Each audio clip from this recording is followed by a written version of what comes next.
This is sample number 21, Sewing for Fashion Design 1, Fashion 100. And this is the elastic casing sample. You have a pattern in your book. Place the pattern on the fold along one edge and cut out a piece that's the full width times 2 of the pattern.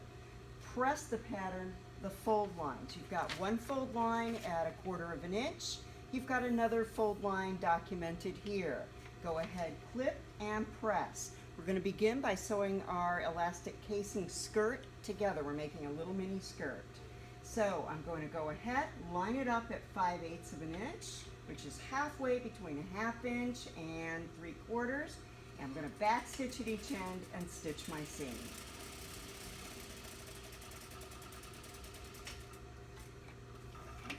When complete, I'm going to press my seam allowance open.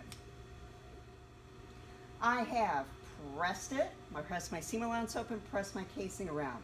We are now going to edge stitch around this folded area here, and we are going to leave a gap of about 1 inch to 1.5 inches in order to thread our elastic.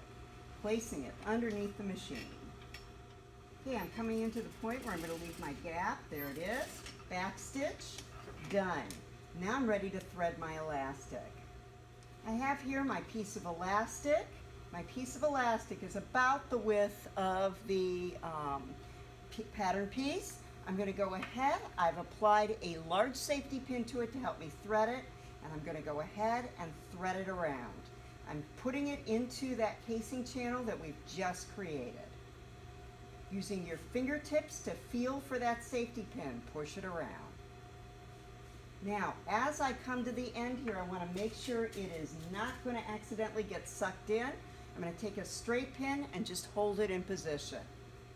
Minding that elastic so it isn't twisted, I'm going to unpin my pin, unpin this side, pin them both together, remove the safety pin.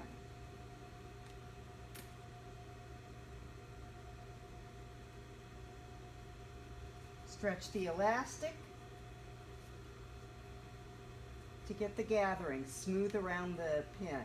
Now, before I continue stretching it, I am going to go ahead and I'm going to stitch my elastic together. Seam allowance can be up to 1/2 inch. I'm going to use 1/4 inch on this particular piece of elastic. Stitch back and forth over the elastic. You don't want it to break.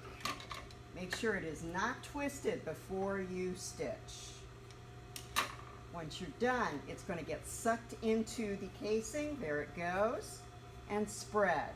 There it goes. Now I'm going to go back to here and I'm going to go ahead and stitch this down. I will need to stretch it as I do it, and I do not want to catch the elastic. There we go. Stretch that area smooth, making sure you're not catching the elastic. Done. Back stitch complete. Turn it right side out. And there's your elastic casing sample. Done.